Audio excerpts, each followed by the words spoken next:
सोलापूरवरही कर्नाटक दावा करत आहे. कन्नड भाषिकांनी कर्नाटकात सामील व्हावं. मुख्यमंत्री बसवराज बोम्मई एक लक्षात घ्या की कर्नाटकचे मुख्यमंत्री बोम्मई यांनी जो महाराष्ट्रावर अचानक हल्ला केलेला आहे, मी याला हल्ला म्हणतो, युद्ध म्हणतो, त्याच्यामागे फार मोठं कारस्थान आणि षडयंत्र आहे. महाराष्ट्रामध्ये भारतीय जनता पक्षाच्या नेत्यांकडून छत्रपती शिवाजी महाराजांचा जो अपमान झालेला आहे, मग राज्यपाल कोश्यारी असतील, भाजपचे राष्ट्रीय प्रवक्ते सुधांशु त्रिवेदी असतील, ज्यांनी छत्रपती शिवाजी महाराजांवरती चिखलफेक केलेली आहे, त्याच्यामुळे महाराष्ट्रात एक संतापाची लाट उसळली या सरकारच्या विरुद्ध. त्याच्यावरचं लक्ष विचलित व्हावं, शिवाजी महाराजांच्या अपमानाचा विषय मागे पडावा म्हणून बोम्मईंना पुढे करून सीमा भागावरती म्हणजे महाराष्ट्रातल्या या सगळ्या सोलापूर, अक्कलकोट, जतवरती हक्क सांगण्याचा प्रयत्न आहे. म्हणजे लोकांनी दुसऱ्या विषयाकडे वळा आणि छत्रपती शिवाजी महाराजांचा अपमान विसरावं. नाही तर भारतीय जनता पक्षाचा एक मुख्यमंत्री तिथे भाजपचं राज्य आहे, त्याच्यावरती कधी असं अटॅक करताना दिसत नाही महाराष्ट्रात, देशभरामध्ये. कधी पाहिलं का तुम्ही? योगींनी गुजरातच्या मुख्यमंत्र्यावरती अटॅक केला. गुजरातच्या मुख्यमंत्र्यांनी कर्नाटकच्या भाजपच्या मुख्यमंत्र्यावरती कधी अशा प्रकारे हल्ला? असं कधीच होत नाही. वो एक शिस्तबद्ध पक्ष आहे, डिसिप्लिन पार्टी आहे.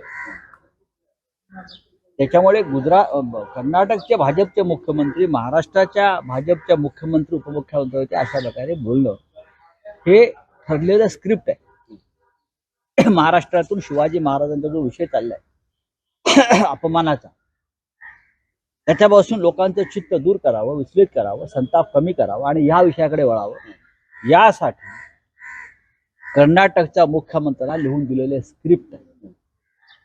महाराष्ट्राची 1 इंचही भूमी सरकार सोडून द्या, ते काय म्हणतात ते, तुमच्यात हिंमत नाही, तुम्ही दुबळे आहात. शिवसेना आहे इथे.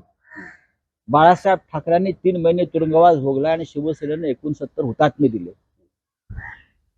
आणखीन हुतात्मे द्यावे लागले तरी आम्ही देऊ आणि तुरुंगात जाऊ. आम्हाला तुरुंगात बघूया ना का 1 इंच काय, 1.20 सुद्धा देणार. तुम्ही एक लक्षात घ्या, तुमच्यात हिंमत नाही, तुम्ही दुबळे आहात. शिवसेना आहे इथे. बाळासाहेब ठाकरेंनी 3 महिने तुरुंगवास भोगला आणि शिवसेनेने 69 हुतात्मे दिले. आणखीन हुतात्मे द्यावे लागले तरी आम्ही देऊ आणि तुरुंगात जाऊ. आम्हाला तुरुंगात बघूया ना का 1 इंच काय, 1.20 सुद्धा देणार. तुम्ही एक लक्षात घ्या, महाभारत याच गोष्टीमुळे घडलंय. हे महाराष्ट्राचं नवं महाभारत घडू शकतं. मुख्यमंत्री आणि उपमुख्यमंत्र्यांच्या बोलण्यावरती या महाराष्ट्राचा विश्वास नाही या खोके सरकारवरती. त्यांना खोके दिले काय गप्प बसतील, महाराष्ट्राला विसरतील, पण शिवसेना विसरणार नाही. सर, तुम्ही म्हणताय की स्क्रिप्टेड आहे, स्क्रिप्ट रायटर नेमकं कोण वाटतं? दुसरं कोण असणार? जेव्हा जेव्हा महाराष्ट्रामध्ये असे विषय निर्माण होतात तेव्हा काहीतरी वेगळा विषय काढला जातो. तेव्हा राज्यपालांनी मुंबई ठाण्यातल्या मराठी माणसाचा अपमान केला की जर गुजराती आणि मारवाडी समाज इथे निघून गेला तरी मुंबई आर्थिक राजधानी राहणार नाही, मराठी माणसाला कोण विचारणार? तेव्हाही गोंधळ झाला. तेव्हा लक्ष विचलित करण्यासाठी संजय राऊतांना अटक झाली. यांची सगळे स्क्रिप्ट तयार असते. आताही तसंच आहे. छत्रपती शिवाजी महाराजांचा अपमान लोकांनी विसरावं म्हणून सीमा भागाचा विषय वेगळ्या पद्धतीने काढून महाराष्ट्रावर हक्क सांगण्यात आला. तुम्ही किती कारस्थाने केली तरी महाराष्ट्राची जनता हे सहन करणार नाही. शिवाजी महाराजांचा अपमान, त्याच्या विरुद्ध उद्धव ठाकरे साहेबांनी काल रणशिंग फुंकलेला आहे आणि सगळ्यात मोठ्या लढाईसाठी महाराष्ट्राच्या आम्ही तैयार आहोत आणि ती लड़ाई कोणत्याही थराला जाए. सर, हिंदी में जानना चाहिए, कर्नाटक के जो सीएम है उन्होंने वो स्क्रिप्टेड है. जो हिंदी भाषी है, कर्नाटक कर्नाटक भाषी जो है उन्होंने कर्नाटक में शामिल होना चाहिए उसके ऊपर। महाराष्ट्र में कोई कर्नाटक भाषिक नहीं है। महाराष्ट्र में बहुत बॉर्डर के स्टेट है जहाँ लोग तेलुगु भी बोलते हैं, मराठी भी बोलते हैं, कन्नड़ भी बोलते हैं, और हमारा किसी से कोई झगड़ा नहीं, हमारे लोग हैं सब। हमारा कर्नाटक से व्यक्तिगत रूप से कोई झगड़ा नहीं, ये मानवता की लड़ाई है, ये मानवता की और संस्कृति की लड़ाई है। वहाँ के लोग सालों साल से, बेलगांव कारवार के लोग मराठी भाषी का महाराष्ट्र में आना चाहता है, उनके ऊपर अन्याय हुआ। ये मानवता की लड़ाई, ये कोई कर्नाटक के हमारे जो भाई है उनके साथ लड़ाई नहीं है, ना सरकार से लड़ाई है, ये न्याय की लड़ाई है। इश्यू बहुत दिनों से चल रहा था, लेकिन अभी क्यों नाही सामने? महाराष्ट्राच्या जनतेच्या हृदयातून त्यांचं स्थान नष्ट झालेलं आहे। ते इथे गेले काय, तिथे गेले काय, जमिनी खाली गेले काय, किंवा आकाशात गेले का, काय फरक पडतो? हे जे 40-50 लोक आहेत त्यांचं नामोनिशाण महाराष्ट्राच्या जनतेनं आपल्या हृदयातून पुसून टाकलेलं आहे। इतके घाणेरडे लोक या महाराष्ट्राच्या राजकारणात कधी निर्माण झाले नाही। पक्षांतर याआधी झालेली आहेत, यापुढेही होतील, पण हे पक्षांतर नसून आणि रक्तात बदल, डीएनएच बदलून टाकलं, रक्तांतर केलं। चला शिंदे जी मंत्रिमंडल की मीटिंग छोड़कर शिरडी और ज्योतिष देखने जाते हैं। देखिए, जिसका आत्मबल और आत्मविश्वास कम होता है वो इस तरह से जंतर मंतर में जाते हैं, तंत्र मंत्र में जाते हैं, ज्योतिष विद्या के पीछे लगते हैं। लगने दो ना, लगने दो। महाराष्ट्र की जनता ने उनका भविष्य तय किया है सबका, और क्या है उनको भी मालूम है, इसलिए सबको हाथ दिखाने, कुंडली दिखाने भागते हैं। उनके कुंडली में कुछ महीने में आपको पता चलेगा सत्ता योग नहीं है।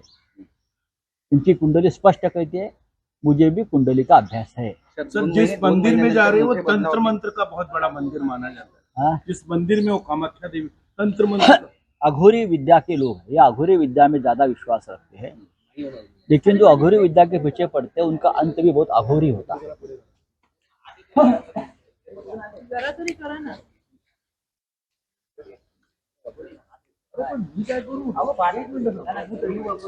झूम करा, 2 पावलं मागे जा.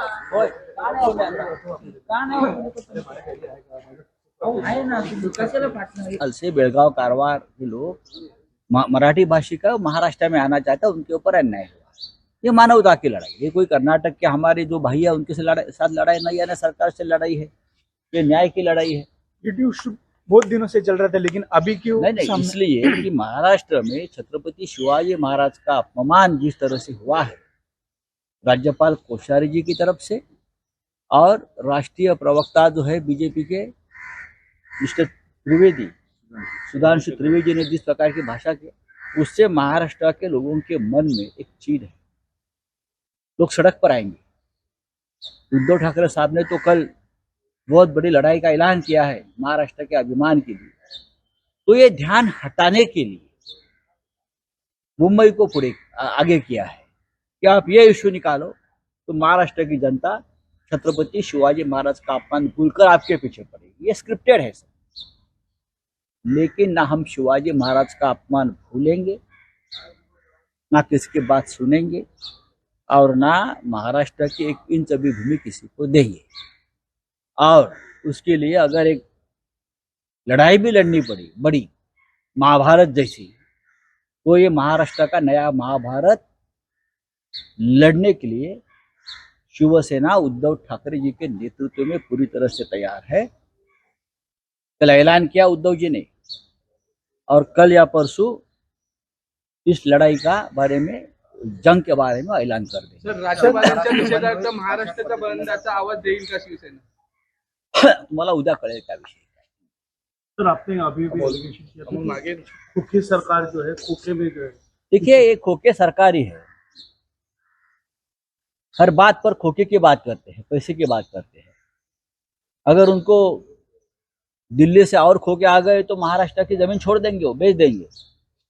उनको कोई महाराष्ट्र से लगाव या प्रेम नहीं है। तर एकीकडे शिवरायांचा अपमान होतो आहे, दुसरीकडे ही सरकार जे आहे त्याचा गुवाहाटीला जाण्याची आहे, बरेचसे आमदार, सगळे आमदार खासदार मिळून बघा असं आहे, त्यांनी गुवाहाटीला जाऊ द्या, नाही तर लंकेला जाऊ द्या, किंवा आफ्रिकेला जाऊ द्या, महाराष्ट्राच्या जनतेच्या हृदयातून त्यांचं स्थान नष्ट झालेलं आहे. ते इथे गेले काय, तिथे गेले काय, जमिनीखाली गेले काय किंवा आकाशात गेले काय फरक पडतो? हे जे 40-50 लोक आहेत त्यांचं नामोनिशाण महाराष्ट्राच्या जनतेनं आपल्या हृदयातून पुसून टाकलेलं. इतके घाणेरडे लोक या महाराष्ट्राच्या राजकारणात कधी निर्माण